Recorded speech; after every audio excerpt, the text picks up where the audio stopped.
Let's fill in the blank. There's no business like show business. Excellent.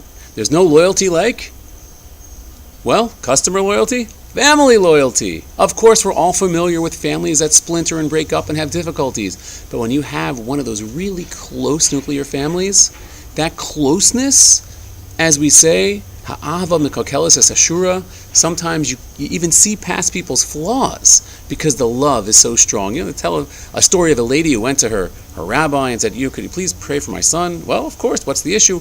Well, he got into a fight with someone. Oh, I'm so sorry to hear that. Did he get hurt? No, but he's in prison. But he's such a good boy and he's wonderful. He's in prison. Why is he in prison? Well, they took to fighting and then he pulled out a knife. And they're accusing him of murder. And the rabbi said, oy vey. And yet, what does the mom think of? She thinks of her darling son. Ahava mekakelis ashura. Sometimes you can't see people's flaws because the love is that strong. Now, the fact of the matter is, my father of blessed memory said that family comes first. My question is, does it always come first? Or on occasion, could it even be trumped by an even higher power? In this week's Parsha, we get a repeat review of what happened with Korach and Moshe. Korach comes and he's all upset and he creates a rebellion and he says, Moshe, you think you and your brother the high priest are the only holy rollers here? Kulam kadoshim heim, all of us are holy. The entire assembly is holy. Why are you denying us the opportunity that you have of getting close with God? And he creates a whole rebellion. Hundreds, if not thousands of people either followed him or were thinking, maybe he's right.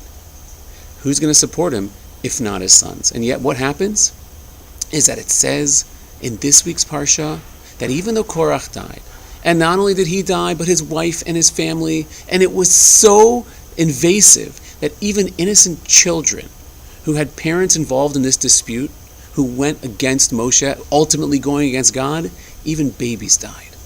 What about Korach's children? So it says they didn't die because they took a step back and said, maybe our father's not right. Maybe his motive is not pure. And maybe he's getting involved for his own honor, but not really for the honor of the rest of the Jewish people. I can tell you an interesting story that I know about, and we hear about these stories often. There's a family, good family, wholesome family, solid family.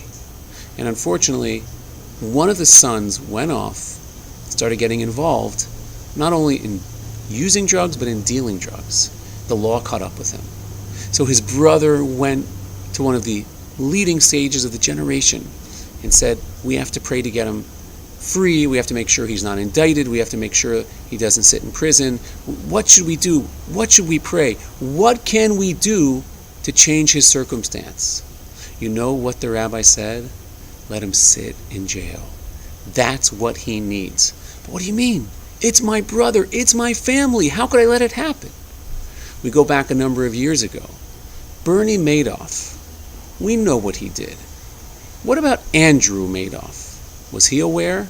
Let's imagine that he wasn't aware and then he finds out. So what does he say?